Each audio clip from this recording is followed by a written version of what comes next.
बातमीपत्रात आता पाहूयात गल्लीपासून ते दिल्लीपर्यंतच्या ताज्या घडामोडींचा धावता आढावा। राज्यात विधानसभा निवडणुकीची चांगलीच रंगत वाढली आहे।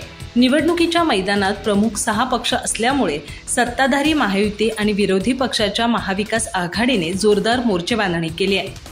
त्यातच भाजप नेते तथा राज्याचे उपमुख्यमंत्री देवेंद्र फडणवीस यांनी उद्धव ठाकरेंसाठी भाजपचे दरवाजे उघडणार का या प्रश्नाला उत्तर देताना एक महत्त्वाचं विधान केल्यामुळे राजकारणात एक वेगळी चर्चा सुरू झाली आहे। देवेंद्र फडणवीस यांनी बुधवारी एका मराठी वृत्तवाहिनीच्या कार्यक्रमाला हजेरी लावली। यावेळी पत्रकारांनी त्यांना भाजप आपले दरवाजे शरद पवार की उद्धव ठाकरे या दोघांपैकी कुणाला उघडणार असा प्रश्न केला। या प्रश्नाला उत्तर देताना म्हणाले की आम्हाला कुणाची गरजच लागणार नाही, तशी परिस्थितीच येणार नाही, आम्ही तिघेच पुरेसे आहोत। 23 नोव्हेंबरची वाट पहा। देवेंद्र फडणवीस यांनी यावेळी महायुतीच्या मुख्यमंत्री पदाच्या फॉर्म्युल्यावरही भाष्य केलं। महायुतीच्या मुख्यमंत्री पदाचा फॉर्म्युला आम्ही निवडणूक निकालानंतर ठरवू। सध्या आम्ही सरकार म्हणून निवडणुकीला सामोरे जात आहोत। तूर्त मुख्यमंत्री एकनाथ शिंदे हेच आमचा चेहरा आहेत। आम्ही मुख्यमंत्री पदाच्या मुद्द्यावर एक धोरण ठरवलं आहे। या प्रकरणी जो काही निर्णय होईल तो निकालानंतर होईल। स्वतः एकनाथ शिंदे यांनी रोटेशनल मुख्यमंत्री अशी कोणतीही अट ठेवली नाही, असं फडणवीस म्हणाले। महाराष्ट्र विधानसभा निवडणुकीची रंगत आता चांगलीच वाढली आहे। यंदाच्या विधानसभा निवडणुकीत विधानसभेच्या 288 जागांसाठी तब्बल 7,995 उमेदवार मैदानात आहेत। त्यातच महायुती आणि महाविकास आघाडीत अनेक ठिकाणी बंडखोरी झाल्यामुळे बड्या नेत्यांपुढे बंडखोरांची समजूत काढण्याचं मोठं आव्हान उभं राहिलंय। विशेषतः 4 नोव्हेंबर हा उमेदवारी अर्ज मागे घेण्याचा शेवटचा दिवस असल्यामुळं या नेत्यांचा दिवाळीचा संपूर्ण सर बंडखोरांसोबत जोर बैठका काढण्यातच जाणार असल्याचं चित्र आहे। महाविकास आघाडी आणि महायुतीमधील अनेक इच्छुक उमेदवारांनी आपापल्या पक्षांसोबत बंडखोरी करत उमेदवारी अर्ज दाखल केलेत। त्यामुळे पक्षश्रेष्ठींना आपल्या राजकीय चातुर्याच्या जोरावर या इच्छुकांची मनधरणी करून त्यांचे अर्ज मागे घेण्याचा प्रयत्न करावा लागणार आहे। ऐन दिवाळीत या बंडखोरांच्या बंडाळीचं राजकीय बॉम्ब फुटू नयेत यासाठी त्यांना मोठी काळजी घ्यावी लागणार आहे। बंडोबांचे बंड थंड करण्यासाठी मुख्यमंत्री एकनाथ शिंदे यांच्या वर्षा या शासकीय निवासस्थानी महायुतीने एक महत्त्वाची बैठक बोलावली आहे। या बैठकीला देवेंद्र फडणवीस आणि अजित पवार हे दोन्ही उपमुख्यमंत्री हजर राहणार आहेत। या बैठकीत बंडखोरांचे मन वळवण्याच्या व्यूहरचनेवर काम केलं जाणार आहे। सत्ताधारी शिवसेनेतील बंड रोखण्यासाठी स्वतः एकनाथ शिंदे मैदानात उतरलेत। ते सर्व बंडखोरांशी संवाद साधून या प्रकरणी तोडगा काढण्याचा प्रयत्न करणार आहेत। सूत्रांच्या माहितीनुसार माहीम विधानसभा मतदारसंघातील तिढा सोडवण्यासाठी मुख्यमंत्री एकनाथ शिंदे स्वतः विद्यमान आमदार सदा सरवणकर यांच्याशी संवाद साधणार आहेत। या ठिकाणी मनसेनं राज ठाकरे यांचे सुपुत्र अमित ठाकरे यांना उमेदवारी दिली आहे। त्यांना भाजपने पाठिंबा दिलाय। शिवसेनेनेही त्यांना पाठिंबा देण्याचे संकेत दिलेत, पण विद्यमान आमदार सदा सरवणकर यांनी इथून अपक्ष म्हणून उमेदवारी दाखल केल्यामुळे अमित ठाकरे यांचा विधानसभेवर जाण्याचा मार्ग खडतर झालाय। त्यामुळे सरवणकर यांची उमेदवारी मागे घेऊन त्यांना विधान परिषदेच्या माध्यमातून सभागृहात पाठवण्याची सोय केली जाणार असल्याची चर्चा आहे। उपमुख्यमंत्री अजित पवार यांच्या नेतृत्वातील राष्ट्रवादी काँग्रेसने वादग्रस्त नवाब मलिक यांना मानखुर्द शिवाजीनगर विधानसभा मतदारसंघातून उमेदवारी दिली आहे। भाजप आणि सत्ताधारी शिवसेनेने मलिक यांच्या उमेदवारीवर तीव्र आक्षेप घेतला होता, पण अजित पवारांनी या दोन्ही पक्षाच्या विरोधाकडे दुर्लक्ष करत अखेरच्या क्षणी नवाब मलिक यांना पक्षाचा AB फॉर्म दिला। आता यावर अजित पवारांनी स्पष्टीकरण दिले। नवाब मलिक यांच्यावर झालेल्या आरोपात कोणतेही तथ्य नाही असं मला वाटतं, त्यामुळे आम्ही त्यांना पक्षाची उमेदवारी दिली असं ते म्हणालेत। राष्ट्रवादी काँग्रेसचे वादग्रस्त नेते नवाब मलिक यांच्यावर उपमुख्यमंत्री देवेंद्र फडणवीस आणि भाजप नेते किरीट सोमय्या यांनी मनी लॉन्ड्रिंग आणि कुख्यात अंडरवर्ल्ड डॉन दाऊद इब्राहिम सोबत संबंध असल्याचा गंभीर आरोप केला होता। यामुळे भाजप आणि शिवसेनेने त्यांना सोबत घेण्यास कडाडून विरोध दर्शवला होता। यामुळे राष्ट्रवादी काँग्रेस त्यांना उमेदवारी देणार किंवा नाही याकडे अवघ्या राज्याचं लक्ष लागलं होतं, पण अजित पवारांच्या राष्ट्रवादीने प्रथम नवाब मलिक यांच्या कन्या सना मलिक यांना अणुशक्तीनगर विधानसभा मतदारसंघातून उमेदवारी दिली। त्यानंतर खुद्द नवाब मलिक यांनाही मानखुर्द शिवाजीनगर विधानसभा मतदारसंघातून मैदानात उतरवलं।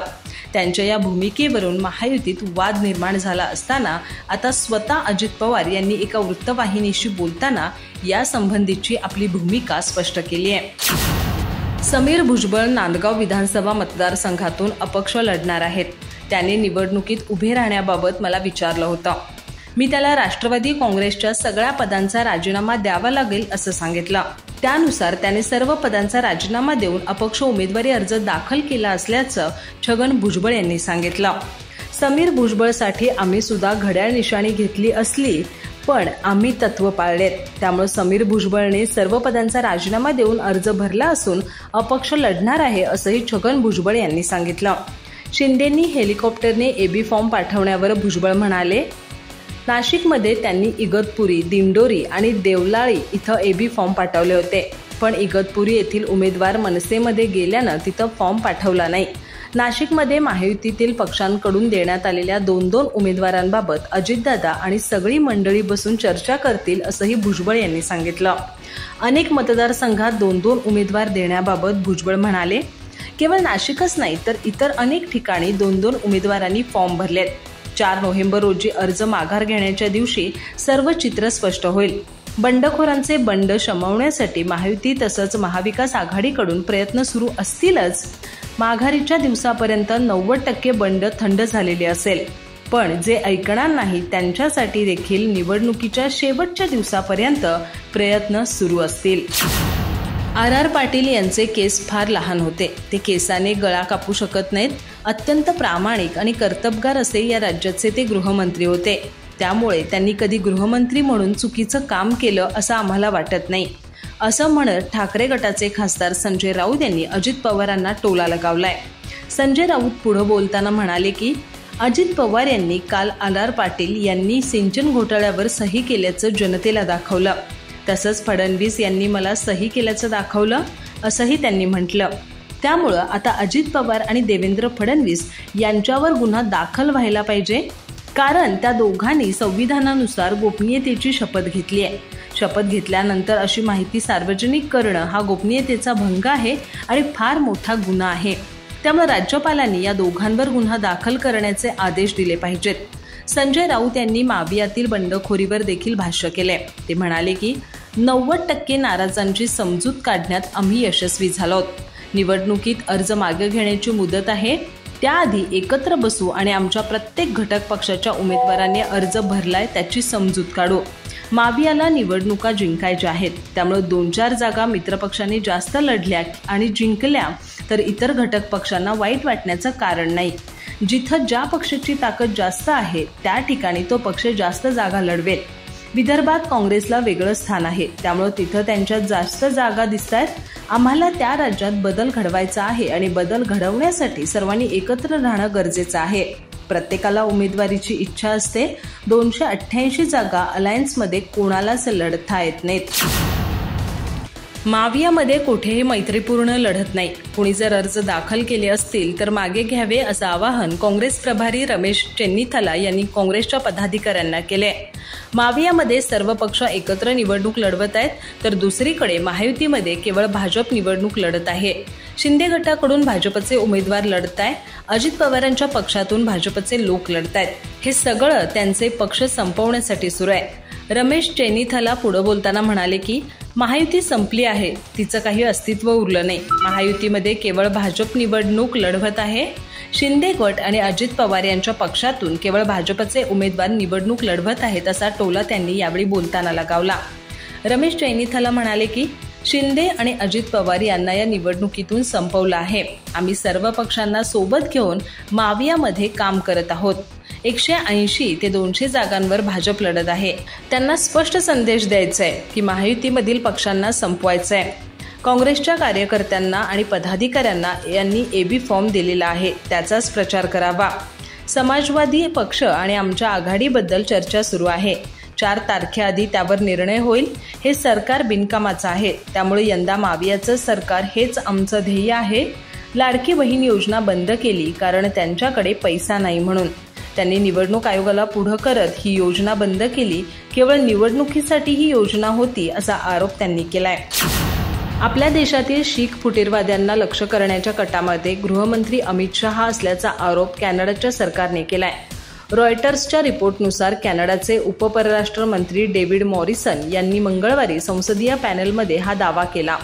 मॉरिसन यांनी संसदीय पॅनलला सांगितलं की त्यांनी अमेरिकन वृत्तपत्र वॉशिंग्टन पोस्टला सांगितलं की भारताचे गृहमंत्री या प्रकरणात गुंतले आहेत। मॉरिसन म्हणाले, द वॉशिंग्टन पोस्टच्या पत्रकाराने मला फोन केला आणि विचारलं की हे अमित शहा तीच व्यक्ती आहे का? मी म्हणालो, होय, तीच व्यक्ती आहे। मात्र या काळात मॉरिसन यांनी कोणतीही अधिक माहिती किंवा पुरावे दिले नाहीत। कॅनडाच्या अधिकाऱ्यांनी उघडपणे भारत सरकारच्या मंत्र्याचं नाव घेण्याची ही पहिलीच वेळ आहे।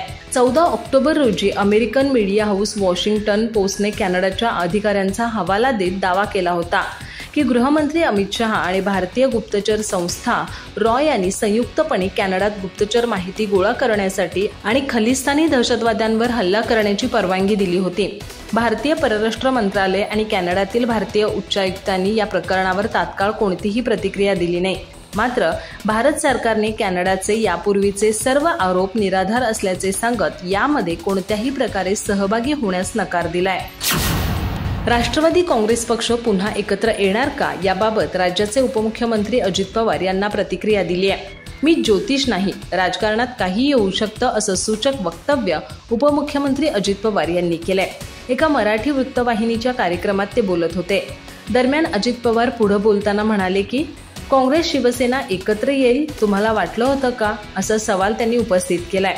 राजकारणात चढ उतार येत असतात, जमिनीवर पाय ठेवून काम करायचं असतं। यश मिळालं म्हणून हुरळून जायचं नाही आणि अपयश आलं तर खचायचं नाही। अजितदादांच्या या वक्तव्याने चर्चांना उधाण आलंय। ते एबीपी माझाच्या एका कार्यक्रमात बोलत होते। अजित पवार तासगावमध्ये बोलताना दिवंगत आर पाटील यांच्यावर टीका केली होती। इतक्या वर्षात केवळ 42,000 कोटी रुपयांची कामं झाली होती, तरी माझ्यावर 70,000 कोटींचा आरोप झाला। मात्र आकडा जेवढा मोठा आहे तितके लोक गंभीरतेने घेतात, म्हणून आकडा मोठा केला असल्याचं अजित पवार यांनी म्हटलंय। या आरोपामुळे माझ्या चौकशीची फाईल तयार झाली। ती फाईल सही करण्यासाठी गृह विभागाकडे गेली, त्यावर आर पाटील यांनी सही देखील केली। त्यानंतर ही फाईल मुख्यमंत्र्यांकडे गेली, मात्र पृथ्वीराज चव्हाण यांनी त्यावर सही केली नाही। त्याचवेळी आम्ही सरकारचा पाठिंबा काढला आणि सरकार पडून राष्ट्रपती राजवट लागू झाली। त्यानंतरच्या निवडणुकीत देवेंद्र फडणवीस यांचं सरकार आलं। देवेंद्र फडणवीस यांनी त्यावर सही केली आणि मला बोलावून आर पाटील यांनी सही केल्याचं दाखवलं। हा केसानं गळा कापण्यासारखा प्रकार असल्याचंही अजित पवारांनी यावेळी बोलताना म्हटलंय।